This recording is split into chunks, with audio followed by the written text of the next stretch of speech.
E aí, tudo certo? Seja muito bem-vindo, seja muito bem-vinda. Hoje a gente vai desvendar juntos uma daquelas questões de contabilidade que, olha, parecem um bicho de sete cabeças à primeira vista. Mas o nosso objetivo aqui é justamente esse: transformar o que parece complicado em algo totalmente possível, passo a passo. A ideia é sair daqui com total confiança para encarar a prova. Vamos nessa? Eu sei, eu sei.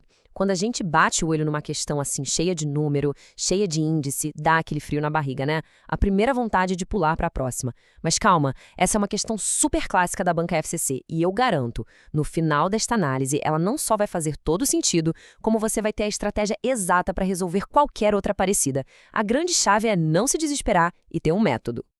Bom, então tá aqui o nosso desafio. Temos duas empresas, a A e a B, e um monte de indicadores financeiros para cada uma.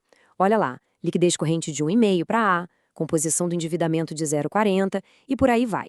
E o que a questão quer? Que a gente analise as alternativas e ache qual delas está correta. O primeiro passo, sempre, é entender o que a gente tem na mão e o que o examinador está pedindo. Antes de sair fazendo conta que nem um maluco, a gente precisa conhecer as nossas ferramentas. A questão nos deu 4 índices. Entender de verdade o que cada um deles significa já é, sei lá, 90% do caminho para a resposta certa. Vamos dar uma olhada em cada um. Pensa na liquidez corrente como se fosse um check-up rápido da saúde financeira do dia a dia da empresa. É como se você olhasse para sua conta bancária e se perguntasse: o dinheiro que eu tenho aqui, agora, dá para pagar as contas que vencem este mês? Um índice de 1,5, por exemplo, quer dizer que para cada R$ 1 de dívida que vence logo, a empresa tem R$ 1,50 para pagar, ou seja, ela está com folga.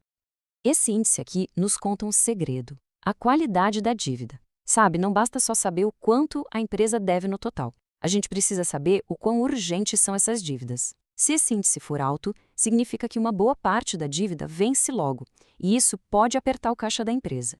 Agora, o grau de endividamento. Ele mede o quanto a empresa depende de dinheiro de fora, de bancos, de fornecedores, para bancar suas operações e seus bens. Por exemplo, um grau de endividamento de 80% nos diz que, de tudo que a empresa tem, 80% foi comprado com dinheiro emprestado. É uma medida de risco, basicamente. E por último, mas não menos importante, o retorno para os donos do negócio. Esse indicador é a cereja do bolo. Ele responde àquela pergunta fundamental: para cada real que os sócios colocaram na empresa, quanto está voltando de lucro? É a medida final para saber se o negócio está sendo eficiente e rentável de verdade. Ok, agora que a gente já afiou as nossas ferramentas, é hora de começar a montar esse quebra-cabeça. Vamos focar primeiro na companhia A. A gente vai usar a lógica e as fórmulas para preencher cada espacinho em branco, um de cada vez. Esse aqui é o nosso ponto de partida. A própria questão já nos deu de presente o ativo circulante da companhia A, 30 mil. É a partir desse número que a mágica acontece. Cada informação que a gente tem vai nos ajudar a descobrir a próxima peça do jogo. Vamos lá. Lembra da nossa primeira ferramenta, a liquidez corrente? A questão falou que ela vale 1,5. Bom, se a gente tem o ativo circulante, que é 30 mil, e o resultado do índice, que é 1,5, a gente consegue achar o passivo circulante. É matemática básica. 30 mil dividido por qual número dá 1,5? A resposta é 20 mil. Pronto, achamos a primeira peça do nosso quebra-cabeça. Agora vamos para a próxima ferramenta, a composição do endividamento, que é de 40%, ou 0,40. Isso quer dizer que o nosso passivo circulante de 20 mil que acabamos de achar representa 40% de toda a dívida da empresa. Pensa comigo, se 20 mil é 40%, quanto que é o total? Os 100%. Com uma regrinha de 3 simples, a gente descobre que a dívida total, o passivo exigível, é de 50 mil.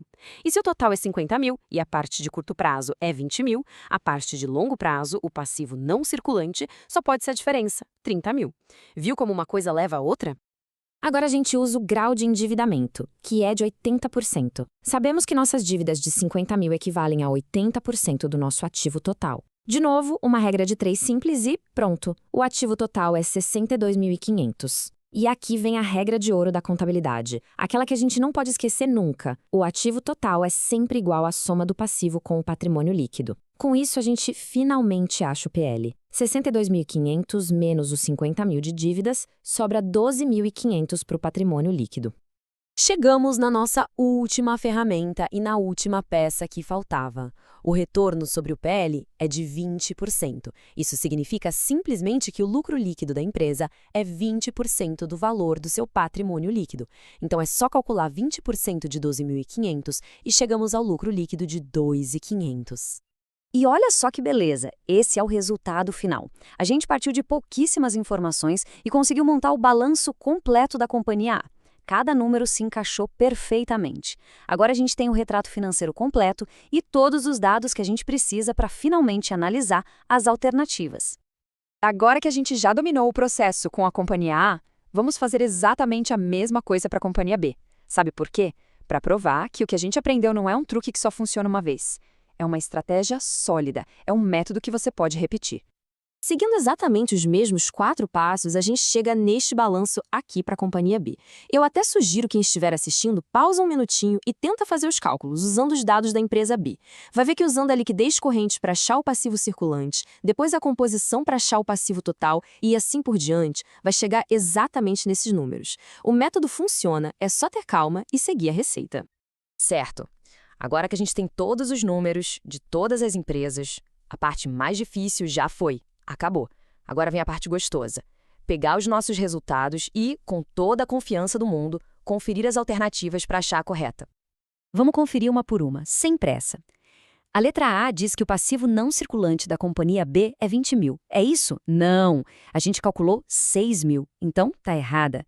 As letras C, D e E também têm informações que, se a gente comparar com a nossa tabela, vai ver que não batem. São todas falsas. E aí, a gente chega na alternativa B. Ela afirma o seguinte: o lucro líquido da companhia A é igual a 2.500. Vamos olhar nos nossos cálculos lá do passo 4. Bateu? Bateu. É exatamente o valor que a gente encontrou. Perfeito. Achamos a nossa resposta. Ok, resolvemos a questão. Mas vamos dar um passo para trás e pensar o que esse processo todo nos ensina. Não só para essa questão específica, mas para qualquer problema cabeludo que aparecer na sua prova. A lição que fica é uma estratégia bem clara. Primeiro, respira fundo. Não se apavore com o tamanho da questão, organize as informações. Segundo, as fórmulas essenciais precisam estar na ponta da língua, não tem jeito. Terceiro, vá de forma metódica, um passo de cada vez. A resposta de um cálculo é a chave para o próximo. E por último, mude a sua mentalidade. Isso não é uma questão impossível, é só um quebra-cabeça esperando para ser resolvido. Lembre-se sempre disso. A sua aprovação é construída um passo de cada vez, uma questão de cada vez. Cada desafio que a gente supera, como esse que a gente acabou de resolver, é mais uma peça que se encaixa no quebra-cabeça gigante do seu sonho. Continue firme nesse propósito. Você está no caminho certo.